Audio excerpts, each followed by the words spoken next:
3:00 p.m. and ask for a roll call, please. Jacobson. Here. Fanouken. Here. Markwart. Here. Snow. Here. Noriko. Here. Baker. Here. Favor. Ray. Here. 7 present. Thank you. We do have a quorum. Tony Favor communicated with me earlier. He is out of town. I don't plan on his attending this afternoon due to that prior conflict. For this special meeting, we have the approval of Resolution 2016-24, authorizing the execution of an incentive agreement pertaining to Brian Bemis Toyota. Attachments are attached to a revised agenda that went out this morning, Ruth? Yesterday afternoon. Yesterday afternoon, posted on our website. And the purpose of this resolution is the results of further conversation that we participated, several of us have participated in, 2 of us have participated in with staff with Brian Bemis Toyota. And with that, I'll turn to City Manager Cora to give us an update. Thank you very much, Mayor Ray. Just as a recap, for the sake of the audience, as you know, at the council meeting on March 14th, the City Council had reviewed 2 options in regards to the agreement for Brian Bemis Toyota. Both of those options focused on a 10-year agreement. And one of the things that we heard from one or more council members was the interest in seeing if that could be extended a longer period of time, thus ensuring a longer existence of Bemis Toyota within the city of DeKalb. Based on that, and in further analyzing the 2 proposals that were presented previously, the upfront contributions are more helpful to ensure that the renovations are quickly completed so that the dealership can maintain its ongoing operations. However, projecting likely sales tax revenue from the property, the first proposal, including sales tax, is likely more beneficial to the retailer over the long term. Additionally, several members, as I said, of the council expressed interest in negotiating the longer-term agreement to secure the continued benefits of locating the retailer within the city. So in order to find a compromise between the long and short-term benefits of the 2 proposals, while simultaneously extending the period of time during which the retailer would commit to maintaining its facilities in the city, a revised proposal has been developed, and that's what's before you today. The revised proposal contemplates an initial contribution towards development expenses of up to $1.5 million payable from TIF proceeds. That amount would be paid as a forgivable loan, which would be reduced pro rata over 15 years. So it's what we talked about the other night is the reduction over that period of time. The difference here, it's a $1.5 million over 15 years. Under this proposal, the retailer receives an upfront infusion necessary to enable its current obsolete facilities to be renovated here in DeKalb. The city retains the total sales tax generated by the development for the foreseeable future. We have our city attorney, Dean Frieders, here, who is more than willing and happy to answer any questions you may have on the agreement itself. But as staff, we're here to answer any questions you have on the proposed agreement before you today. Okay. Thank you for that introduction. Are there questions of council members regarding the agreement before us, the revised agreement before us? Alderman Snow. In reading through the agreement, it appears as though we're paying the $1.5 million upfront before construction starts and not paying that as the construction occurs. Is that correct? It would be paid before construction even starts. That is correct. The city does have a clawback provision with respect to ensuring that both that the dealership maintains its operations and also to ensure that they do incur adequate eligible costs to be TIF eligible for the funding. Based on our analysis of the project thus far, it doesn't appear as though the eligible costs will be an issue at all.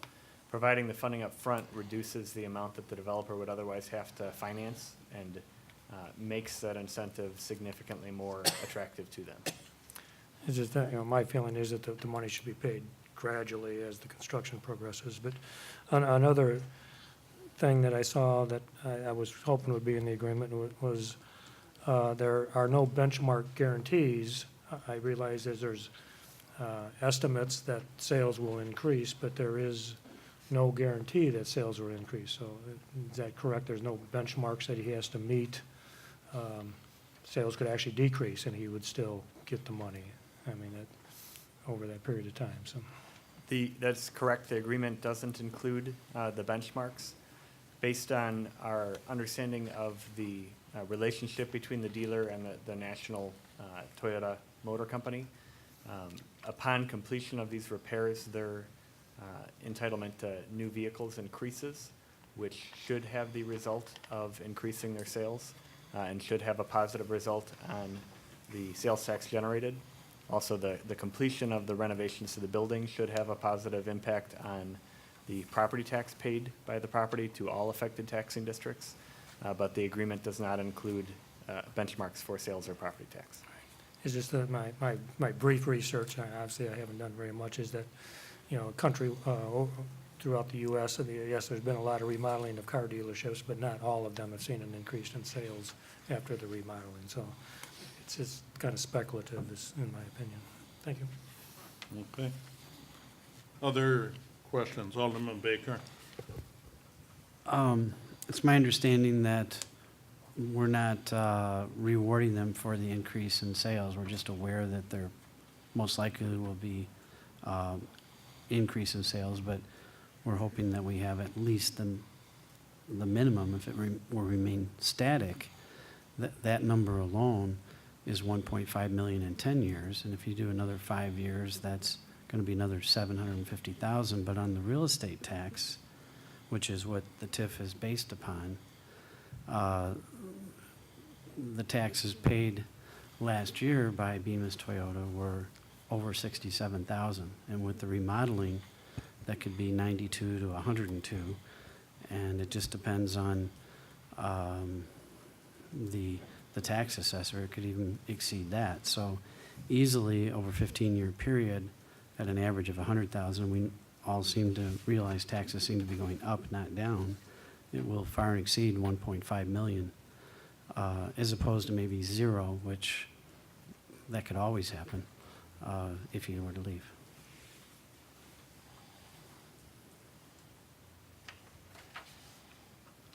Good point, Alderman. Other discussion, observations, questions? Alderman Fanouken?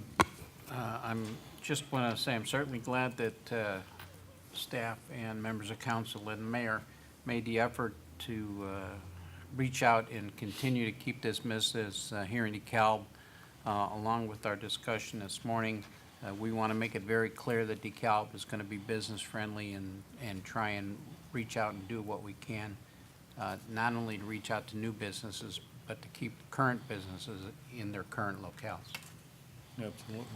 And the retention of business has been proven to be a much more positive end result than necessarily recruiting new business to remodeled footprint or to new expansion. So certainly this is in the spirit of retaining a business that is and has been part of the fabric of the economy of this local community for a number of years. Other discussion? Are you ready for the question? Alderman Markworth. If the dealership sells, it continues on, correct? It gets assigned to the new owner if 12 years down the road. We are working through the assignment language right now, but yes, the idea would be that the clawback obligation follows the dealership. That's what we're trying to retain in the city. And that clawback is based not just on there being a business there, it's based on there being the new car dealership essentially that is there today. So yes, that would be the intention. Okay.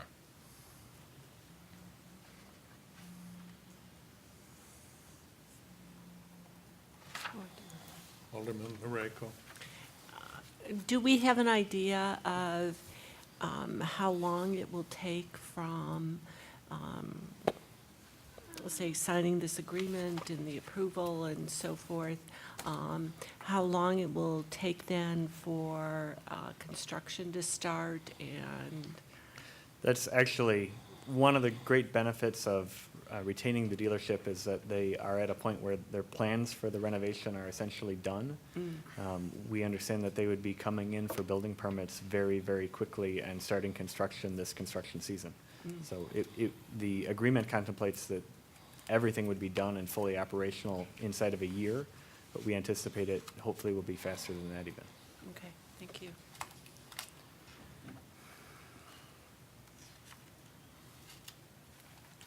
Other questions or discussion? I'll assume you're ready for the question then. I'll ask for a roll call. I'm sorry. If we could have a motion, Mayor. Good point, Dean. Thank you. Is there a motion to approve Resolution 2016-24, authorizing the execution of an incentive agreement pertaining to Brian Bemis Toyota? So moved. Moved by Alderman Fanouken. Is there a second? Second. Seconded by Alderman Markworth. No further question. I'll ask for a roll call now. Jacobson, Yes. Fanouken, Yes. Markwart, Yes. Snow, Because this agreement does not fall within the parameters that we agreed to last Monday night, which I thought was a fair agreement, I will vote no. Noriko, Yes. Baker, Yes. Favor, Ray, Yes. 6-0. Okay. And with that, I'll declare the motion carried. Bring us to public comment. Is there anyone wishing to speak to council? At this point, hearing none, I'll ask for a motion to adjourn. So moved. Moved by Alderman Jacobson. Is there a second? Second. Alderman Noriko seconded. All those in favor indicate by saying aye. Aye. Opposed, same sign. Motion carried. Thank Motion to you. go back to napping? Have at it.